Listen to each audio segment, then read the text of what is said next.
There are 6 common traits shared by the majority of unicorn businesses. A unicorn is a mythical beast, so it follows that a unicorn business, one with a valuation of over $1 billion, is just as mythical. At the time the phrase was coined, that was true. There were just 39 unicorns in the whole world. But the growing trends for entrepreneurial investment that we've seen in recent years have shifted the dial. Being a unicorn, while still desirable, is no longer as rare. There are over 900 at the last count. This is great, not only for the founders who've built billion-dollar businesses and the investors that have backed them, but it's also great for founders aspiring to reach that goal. This is because we now have a decent amount of data and we can spot trends. These insights can help a founder shape their ambition and structure their path to unicorn stardom.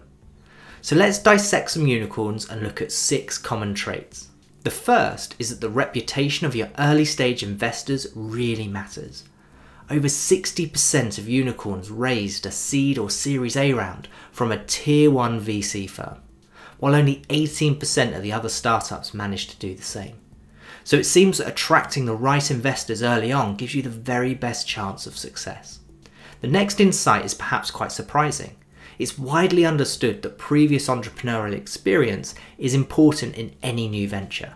But it turns out you don't have to have been successful for it to have an impact on your chances of success. 60% of unicorn founders have previously started another business, and many of them failed in those businesses, losing lots of money in the process.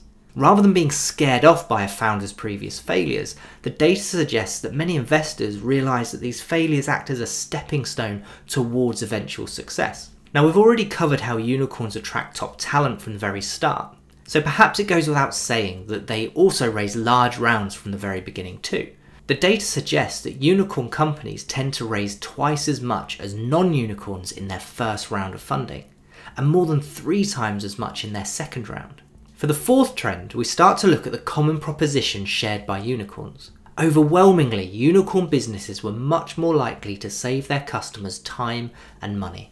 It seems the market gravitates more towards startups that help them save time and money, rather than those that offer convenience or entertainment. The fifth insight delves further into a unicorn's product and proposition. It appears there are 2 breeds of unicorn: painkillers and vitamin pills. Painkillers are startups with a product that takes the customer's pain points away. These businesses were much more likely to become a unicorn than a vitamin pill, which is a product that improves upon an existing method. That being said, 30% of all unicorns are vitamin pills, so you don't have to be a painkiller to evolve into a unicorn. It's just more likely that you will.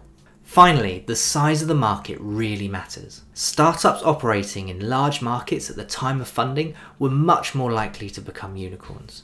Typically, businesses that can dominate a small niche are unlikely to become a billion-dollar business. Startups that expand from their niche into a wider market or penetrate a huge market from day one are the ones that achieve the billion-dollar valuations.